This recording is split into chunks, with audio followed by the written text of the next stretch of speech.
All right, today we're going to bring an AMD Ryzen 7000 series processor. We're going to install it and see how well it works. Now, just to let you guys know, this is a new version of it. Is DDR5 version. You're going to DDR5 memory in order to make this run, and a DDR5 motherboard compare with the two. All right, so make sure you're aware of this, that this is a DDR5 that's going to support the actual CPU. So we're going to set it up and see how it works. So on this motherboard itself, the arrow is not pointing to the normal size. Normally it's pointing down towards the PCI cards. On this one's actually pointing the opposite way. So this tells you that it's a newer CPU instead of the older version. The older versions used to be on this corner.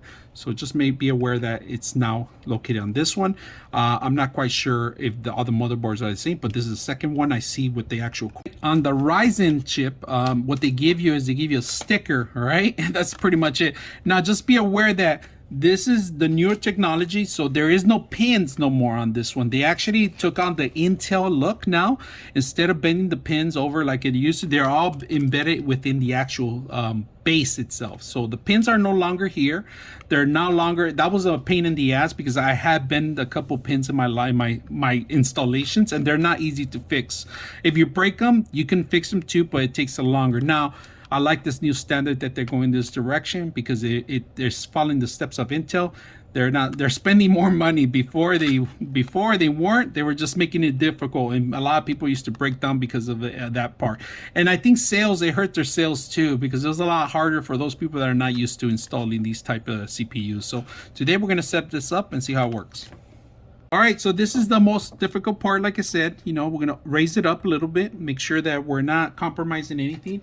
We're not going to drop the CPU. If you do, you don't have to worry about the pins on this one, but we're not going to compromise anything. We're just going to pop it out, grab it from one corner. And there it is.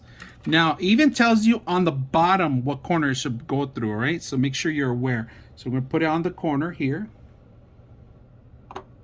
And just to be aware, there is another arrow on top of that one. And I'm going to zoom in a little bit so you guys can see it.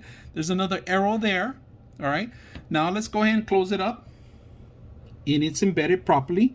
It's not going to go anywhere. Now, once they're doing exactly like the Intel, this is going to pop up as soon as when you do it correctly. So make sure it's based down. Once you do it down, it's going to bring the pins up. All right, so let's go ahead and pop it out. There it is. It popped out. Now, for warranty reasons, keep this in case something ever happens. You got to send the motherboard back with the actual cover. This is important. I know it sounds stupid, but a lot of manufacturers prefer this, all right? So make sure you keep this covers. All right, here's the final sequence. We install Windows 11 on this. RGB lighting built in the actual GPU. We're going to correct that right now from Celsius to Fahrenheit. We're going to go ahead and change the lighting to match maybe the case, but we need to download the application here. We are going to install a couple of things too, and I could feel the fan sucking the air out, sucking it in. So might have to change a couple things. 99.6 of you are not subscribers in my channel. I hope that the content helps you out and that you find it very useful, and I hope you hit the like and subscribe.